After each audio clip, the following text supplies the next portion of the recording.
L'Afrique ne pourra pas se développer sans la diaspora. Chaque fois que je discute avec mes équipes, je leur dis, si pour le développement de l'Afrique, il y a 26 plans, en prenant en considération les 26 lettres de l'alphabet, la diaspora, c'est le plan Z. Ça veut dire, c'est le dernier plan.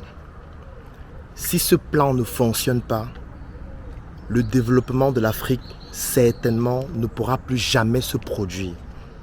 Nous allons retourner à l'esclavage, qui sera pire que celui d'avant, déjà qu'il a déjà commencé sur le plan économique et il continue de perdurer de manière beaucoup plus brutale aujourd'hui, bien que ce soit subtil et subliminal.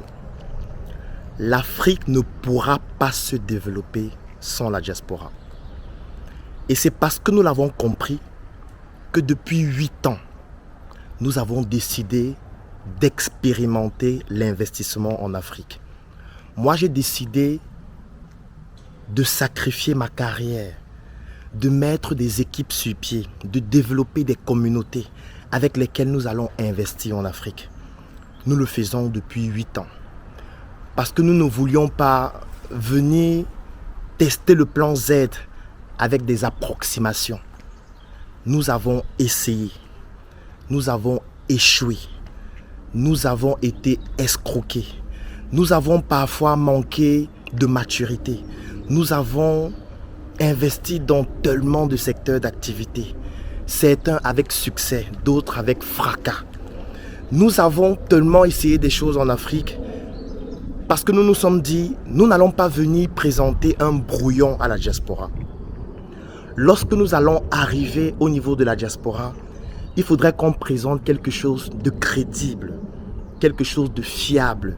Il faudrait qu'on leur montre comment nous avons essayé nous-mêmes, comment nous nous sommes trompés. Et chaque jour, on se trompe.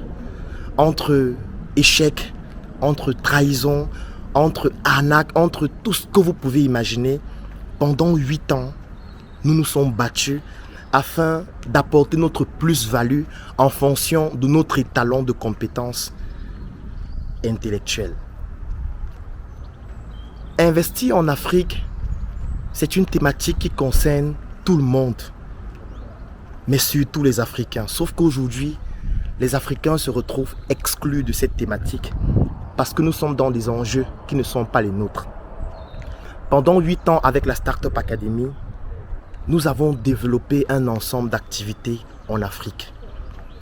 Et pour la première fois, parce que c'est ma première fois d'arriver en Occident, pas parce que je n'ai pas eu les possibilités de le faire, mais je m'étais promis qu'en venant ici, je devais au moins avoir le minimum afin qu'en enclenchant le plan Z, nous puissions avoir tous les outils qui nous permettent de pouvoir proposer quelque chose de fiable, quelque chose de crédible, quelque chose de palpable et quelque chose de concret.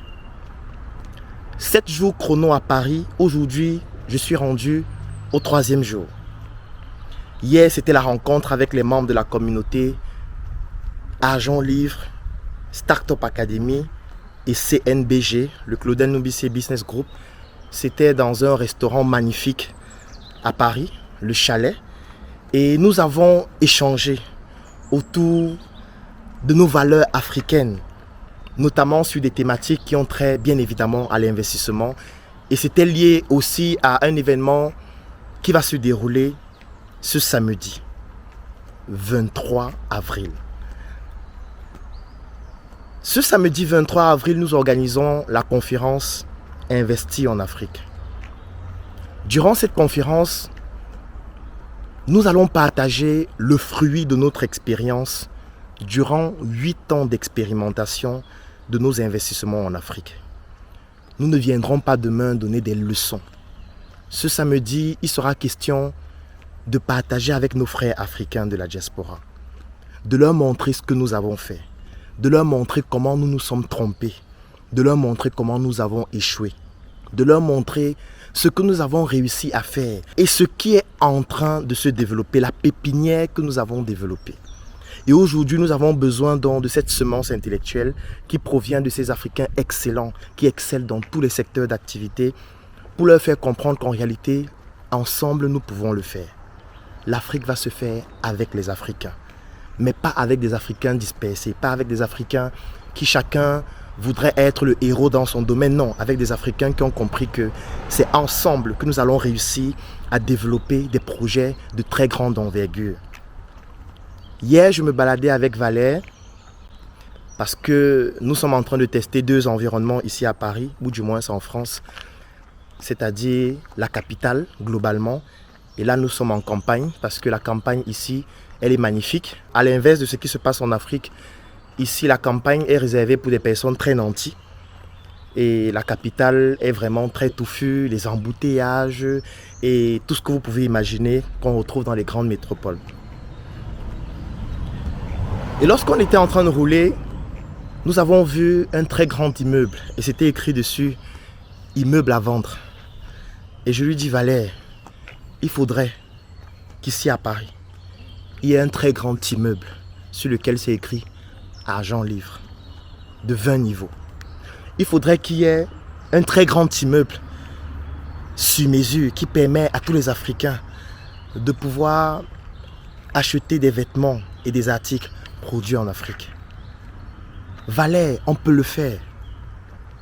Allons nous renseigner, il faudrait qu'on ait les prix. Si l'immeuble ou alors la maison coûte 1 million d'euros, c'est pas beaucoup. Peut-être pour Claudel seul c'est beaucoup, mais si on décide de se mettre ensemble, ça devient quelque chose d'évident qu'on peut réaliser. Et c'est d'ailleurs cela qui a été à l'origine de toute la thématique que nous avons abordée hier avec la rencontre, ou durant la rencontre avec les membres. Ce samedi 23 avril, ce sera unique. Unique pour moi aussi parce que c'est ma première expérience en Occident. Moi, pendant toute mon histoire entrepreneuriale, je n'ai entrepris qu'en Afrique, volontairement. Parce que je ne voulais pas venir présenter des approximations. Je ne voulais pas venir dire je pense qu'investir en Afrique c'est intéressant. Je pense que vous pouvez venir investir. Non, je suis venu présenter ce que nous avons fait, ce que nous avons réalisé. En leur faisant comprendre que si nous avons pu le faire avec le si peu d'organisation que nous avons, parce que je ne peux même pas dire que nous sommes organisés, nous n'avons aucune organisation. Combien de fois vous qui êtes ici, en France, au Canada, aux États-Unis, en Chine, en Allemagne, avec toutes les compétences que vous avez pu accumuler durant votre parcours ici, combien de fois si on met ça ensemble pour bâtir des projets, on sera invincible tout simplement. Si vous aussi, vous êtes un Africain de la diaspora et vous souhaitez investir en Afrique, ou alors vous avez déjà investi en Afrique, mais vous souhaitez rencontrer d'autres Africains qui l'ont fait, qui sont en train de le faire et qui ont décidé de se mettre ensemble afin de réaliser des projets d'une envergure beaucoup plus importante, donnons-nous rendez-vous ce samedi 23 avril. Ce sera à Paris, à l'hôtel La Palme, plus précisément dans le 90e, avenue Henri Barbus, 93 000 Bobigny, à partir de 14 h. Durant cet événement, ce sera beaucoup plus un retour sur expérience, un partage de savoir-faire. Ce sera beaucoup plus le moment pour nous de nous mettre ensemble afin de parler opportunités, afin de parler projet, afin de parler business et surtout afin de définitivement nous mettre ensemble pour enclencher ce qui va permettre à l'Afrique de se développer, c'est-à-dire lorsque les Africains de l'Afrique, de la diaspora se mettent ensemble pour réaliser des projets d'une envergure beaucoup plus importante. Rendez-vous ce 23 avril à Paris. Si vous souhaitez participer à cet événement, écrivez en commentaire « Je souhaite participer à la conférence » ou alors contactez les numéros qui sont dans la description de cette vidéo ou encore quelque chose de simple. Vous pouvez cliquer sur le lien qui s'affiche et nous allons vous contacter et vous permettre de pouvoir y participer. Rendez-vous ce samedi 23 avril à Paris.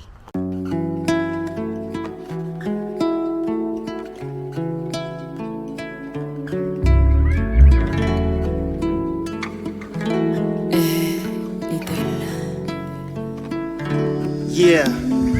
Je connais le goût de la nuit quand les projets tombent à l'eau, l'odeur du vide quand la vie ne fait aucun cadeau, le bruit du silence en attendant qu'on silence le chagrin qui nous entoure au rythme de nos pleurs.